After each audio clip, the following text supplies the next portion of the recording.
Right, people, welcome back to the YouTube channel. Today's video is going to be a pretty exciting one, right? We're going to be heading to the gym for the best day of the week, and that is going to be back day, and that is for good reason, right? If you're watching this video, you're probably into your bodybuilding, your physique development, whatever you want to call it. And I think if we were to all sit down and have a discussion in regards to what actually goes into creating a sick aesthetic physique, it's probably going to be balance, you know, making sure that no muscle groups are severely lagging or other muscle groups are way too big. Like, having a balanced physique is what is key into creating an aesthetic physique. But one thing that I've noticed is that if you go to a bodybuilding show or if you just observe physiques in general, a lot of people typically do have a bit of a lacking back, right? The back is a little bit downsized for whatever reason, struggle to grow it. And as the famous saying in bodybuilding goes, and it's for a reason, shows are won from the back. So we need you winning at life. We need you winning your bodybuilding shows. We cannot have you walking around with a severe lack of back. So over my years of training, I'd like to think I've built a half decent back. I'm no Ronnie Coleman, I'm no Dorian Yates or whoever, but I've never had an issue growing my back, and I think it's probably one of my stronger muscle groups. So in this video, I'm gonna share with you what I've learned over the years of training, or my years of training, some tips that you definitely want to incorporate, some things that you definitely want to avoid, and I'm gonna take you through one of my pool sessions and share that advice with you throughout that training session. So sit back for it, it's gonna be a good one. First and foremost though, I'm gonna go get a pre-workout meal in, get my pre-workout down, go to the gym, go smash up this back, create that aesthetic physique, and I'm gonna share some tips with you. So get ready for it, it's gonna be a good one. This isn't a standing cup, by the way, it's like a knockoff standing cup. And this is gonna stay on the desk right there, because if I take it to the gym, then I'm sure people are gonna judge me. So yeah, don't judge me, but this is sick.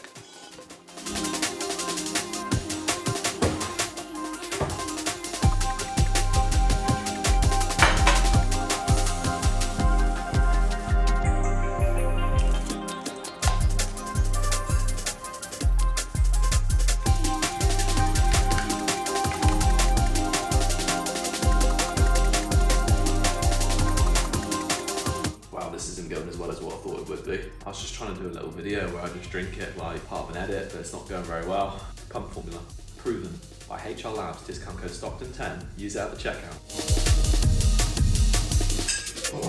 We have landed, people, Costa del Rotherham, specifically Ultraflex, the single best place in the entire universe. Gonna get in there now, obviously, to hit this pool session. Food, pre-workout meal, it's all digested. As you would have seen in the previous clips, we had like 125 grams of Cocoa Pops, 20 grams of dark chocolate, some almond milk, pink lady apple, because they are single-handedly the best apples in the entire universe. Changed my mind. And then also some vegan whey protein as well, because we're trying to look after this skin. For some reason, I've actually like broken out recently. I think my body's just been under a little bit of illness, a little bit attacked by something, and it's kind of presented itself in my skin. And as soon as I moved up to the north as well, someone tell me this, but the water up here is really, really harsh. Like when you have like a shower, because for some reason when I lived in the south, my skin was fine. Since I've moved up north, like my skin is just like broken out, it's gross. If anyone knows about water, educate me, all right? Just I'm gonna educate you on this pool session. So yeah, gonna get stuck in there, keen for it. We've got a pool session, obviously, with like deadlifts, stiff-legged deadlifts. So a little bit of a posterior day, not really. It's just a big pool session. So it's gonna be tough, it's gonna be good, but gonna take you through that right now. I need to go for a pee because every single time I drive to the gym, I don't know what it is, it just makes me need to pee. Like I'm gagging to go for a wee every single time I get here. So gonna get in there before I piss my pants. Right, people, we are starting off with a little bit of abs, and obviously this is probably the most boring part of the workout. So whilst we're here, I'm gonna give you a little bit of an update on myself. So we are currently the heaviest that I've ever been, and I definitely feel it and definitely look it as well, that's for sure. But we're not going to be here for too much longer. We've got like another 6 weeks left before we then transition into a 16-week dieting phase, and the purpose of that dieting phase is to get rid of all of this excess body fat that is currently fueling performance, but that I don't really need. Like, you know, I've spent a long time now at high body fat. I've gained a lot of strength. If anyone that doesn't know, I did have a shoulder injury. I've managed to claw pretty much all of that back now. We've got a little bit more to go. And then once we get to that point in 6 weeks time, drop the hammer, get after some fat loss, and then that will set us up nicely for our pre-prep push-up phase. And that's gonna be around 10 to 12 weeks, taking us all the way up until around April next year. And then that is when prep starts. Like literally, the Supernaturals has just gone by this weekend. So technically, I'm a little under a year out from the first planned show of the year anyway, which is just crazy. It's gonna fly by just like that. Obviously a year seems like a long time, but how many times have you like said to yourself, oh, you know, I'm gonna commit to my goals this year, and then you don't follow through with them, and then before you know it, the next year's here just like that. So you've gotta be on your toes, you've gotta be proactive, you've gotta plan ahead. That's what we're doing. The plan is set, all that's left to do is execute. So I'm gonna shut up now. Let's get after this push session, pull session. Yeah, pull session.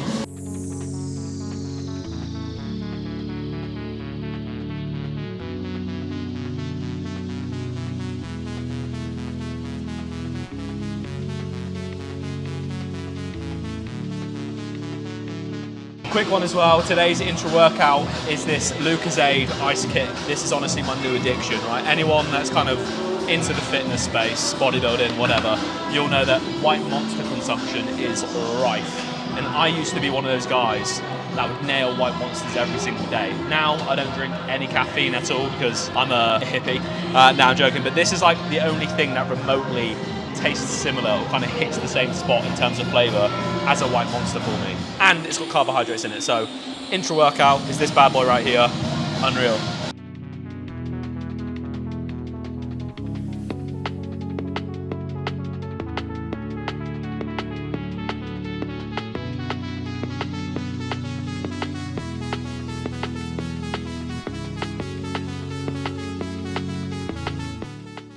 Kez, you are in the vlog again, mate. Come here. I am indeed in the vlog. Say something to the people. What do you want them to know?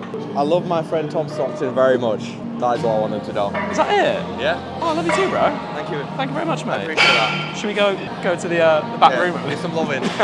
So tip number one, guys, if you want to grow a big back, you just got to show some more loving to your bros. That's how you get junk in the trunk, isn't it? Literally back shots. What was that? Back shots.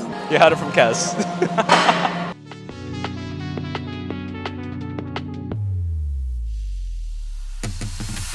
Yep, I'm with you, I'm with you. Yep. One more, interested. Yeah, all the way, all the way. Nice, yep. Nice.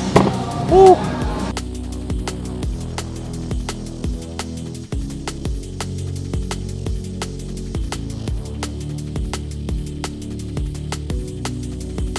I've been very rude and I've just realised that I haven't actually taken you through what we've done so far or what we're doing in this session. So we've got a T-bar row, we've then got stiff-legged deadlift. I've got a block under here just because I've got a little bit of a niggly labrum in my hip, which I've had for literally years because I'm just such a broken human at this point. This just allows me to pull from the floor with a little bit of elevation and it keeps the pressure off that hip. Yeah, we've done T-bar row, 2 sets. We've got 1 set of this and then we're going to be moving on to a prime seated row, which is my favorite machine in the entire world and I cannot wait. But yeah, gonna get warmed up, get moving with this. Moving weight today is gonna be around 180. I am still a little bit sore because I did train legs, like not yesterday, the day before.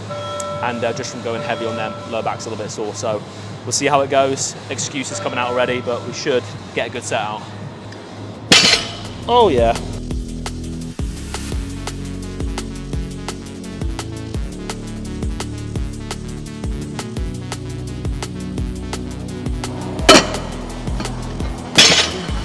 Yeah, I like to do like a little test pull like that and it's feeling good.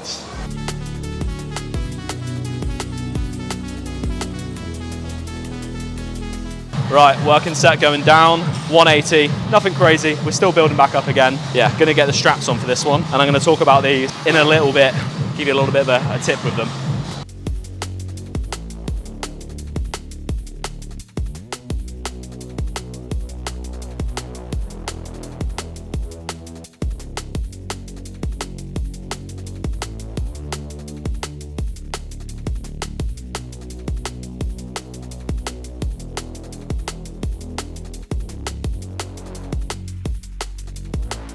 Right, so that is 2 movements done. We've got the T-bar row and we've got the stiff-legged deadlift. Now we're going to move on to my favourite, which is the prime seated row. And obviously we've touched on the importance of training accuracy, but once you've got that nailed down, you do need to train hard. Like there's no escaping the fact that you cannot build muscle if you do not get progressively stronger. So what you need to be doing is going into your training session with a logbook, right? That's going to be your incentive. That's going to be the thing that keeps you accurate and accountable to progressively overloading your movements, because if you're not giving your body a reason to grow, it ain't gonna grow, right? You can be as accurate as you want with your training, and if you lean too far into that camp, you're not gonna grow muscle. I see it all the time, like guys just focusing way too much on perfect form at the sacrifice of not training hard. And you know, that's gonna take you so far. Like, yeah, you first get to the gym, you train super accurate, you get a little bit stronger, but there comes a point where you just need to grit it and you need to train harder. And without that, like, you're not gonna grow, bro. So yeah, learn how to train accurate, but then bring the intensity. Logbook your sessions,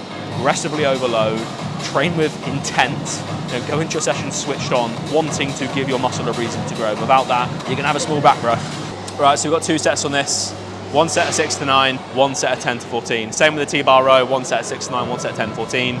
Stiff legged deadlift, we only had the 1 set of 6 to 9.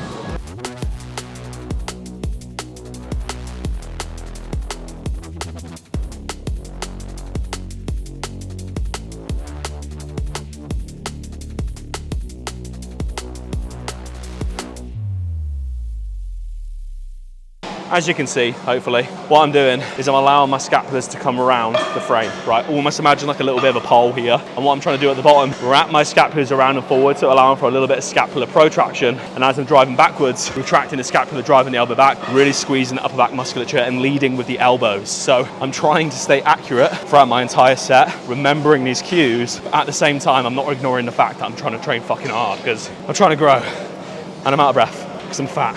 Right, people, moving on to exercise number 4. We've got a chest supported dual D-handle cable row. Yeah, bit of a mouthful. But yeah, 2 sets on this one, 1 set of 6 to 9, 1 set of 10 to 14. And you will notice in a lot of my training, I'm using these lifting grips or lifting straps, whatever you want to call them. You can get 2 different kinds. These are grips, this is personally what I prefer, or you can get like the long leather straps, which I'm sure you've seen a lot of people use. The muscles in your hand are nowhere near as strong as the muscles in your back. And of course, yes, you can train your grip strength, but at the end of the day, we are not powerlifters. I am not so concerned about having a super strong grip. I want a super strong and aesthetic back. And if I'm doing a lot of my pulling movements, as the session goes on, my hands are gonna get tired. My grip strength is gonna fail, and before I know it, the limiting factor is gonna become my hands. It's not gonna be my lats, it's gonna be my hands. This is now 4th exercise in. By using these, this can allow me to stay locked in on this movement, truly take the muscle to failure, that's the key part, without my grip strength failing. And like, look, you're still gonna work your grip strength. I still do other movements. I still do a lot of my warm-up sets just by using my hands. But when it comes to my top working sets, I always jump to my straps. I don't have the strongest grip in the world, but I've got a pretty good back. And to me, at the end of the day, that's all that matters. So if you haven't already, get yourself some straps or grips. These are grips. These are personally my favorite. Cobra grips, I've used them for literally about 10 years. The first pair that I had lasted about 7 years until they literally started to disintegrate and smelt very questionable.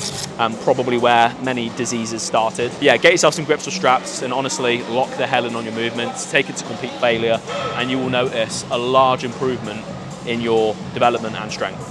Right, set number 1, 6 to 9 reps, 75 kg. We got 8 reps last week, so let's see what we can get. It's worth noting that on the 3rd exercise, I did actually feel a little bit of a tweak in my trap, which is always fun. We're gonna roll with it, I think we're good. So I'll just make sure that I train with a little bit more accuracy.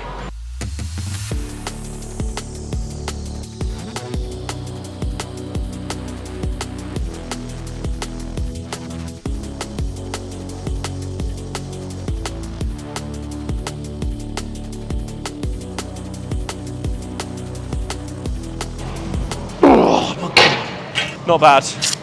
3 reps, 2 reps up, I don't even know. Right, final set, 10 to 14. Last week we did 61. Now, because we progressed in that first set, we're now gonna move over onto 68 kg, or move up to 68 kg. Nearly forgot my straps. Got 15 reps on 61 last week, so only makes sense to make sure that we're getting stronger and increasing the weight. And that's the thing, as I said, with accuracy, if you're getting stronger and if you're completing a rep range, i.e. 14 or 15 reps from a back off set, and it was good form, then it's time to increase the weight. You know, don't go increasing too early. Make sure that you're getting absolutely everything that you can out of your set before you increase the load. But then equally, don't tiptoe around and wait way too long to increase the weight. Again, you gotta train hard. It's about finding the balance between the two.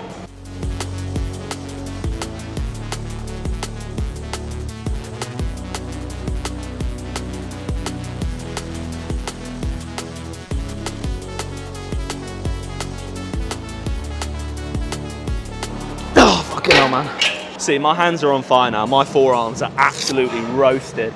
And if I didn't have these straps on, I wouldn't be able to get those last reps. So, wear your straps. Call the cops, because the bro scientist is here. My next piece of advice for you is to include a compound within your training. Now, don't get me wrong, this is by no means absolutely essential.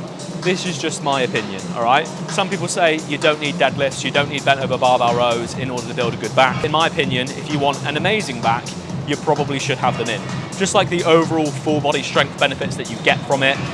In terms of like seeing guys on stage, like I really do feel like you can tell the difference between guys that deadlift, guys that do very heavy compounds versus the guys that don't. Like just the smaller details like thick spinal erectors, glutes, hamstrings, like having some kind of compound in there really does add that density to the posterior of your frame. And don't get me wrong, you can use machines, and there's plenty of people that have built great backs using just machines only, but I think for the vast majority of people, having a compound exercise in there is just so underrated, and it's something that you should definitely have within your training. And as well as that, it's fun and it's cool, all right? Getting strong at a deadlift is pretty damn cool. Exercise number 5, we're gonna do neutral lat pull down. Yeah, 2 sets, 1 set of 6 to 9, 1 set of 10 to 14. We've got this on the stack, 102, so we're gonna see how this goes. I'm very confident I should get it. We shall see. Let's get this set.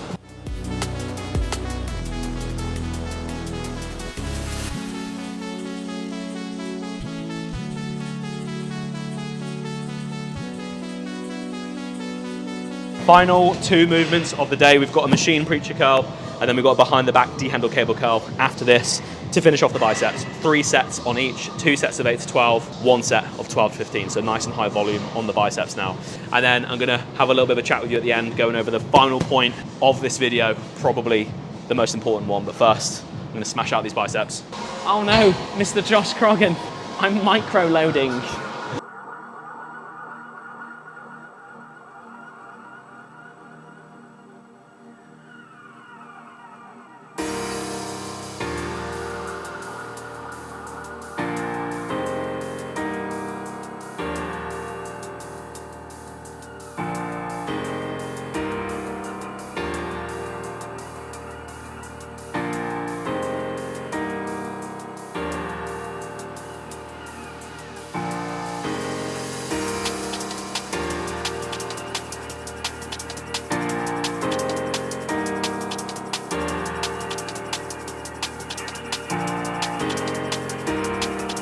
Right, we're back home. We are back home for a very hot post-workout meal, and that segues me onto the next point, and that is, if you want to grow a decent back, you need to fuel muscle growth, and if you're not eating enough food on a consistent basis, you are simply not going to grow. Your back's not going to improve. You're going to do all the things in this video that I've told you today, and they're going to be for nothing because you're not giving yourself the calories that you need. So if you are struggling to develop your back, yet you fail to get into a consistent surplus, spend time, months and months and months that you need in an off season, not just 3 months after, you know, summer's finished and then get straight back into a dieting phase for festivals or summer next year. Like, you need to spend the time that you need to grow. So make sure you get your food down, make sure you stay consistent with it, not just for a week, and stick to a gaining phase long-term, train hard, right? So zoom out, apply everything that we've spoken about in this video, right? Just to summarize. Number 1, make sure that you're training with accuracy first before anything, because you can train as hard as you want. Unless you're a freak of nature, you're not gonna grow anywhere near as well as what you can if you're not targeting the muscles in your back as effectively as what you can do. Number 2, then learn how to train hard, right? Once you've got your accuracy nailed down, learn how to train hard, get stronger, progressively overload your movements, use a logbook in the gym, have a reason to get into the gym and get stronger.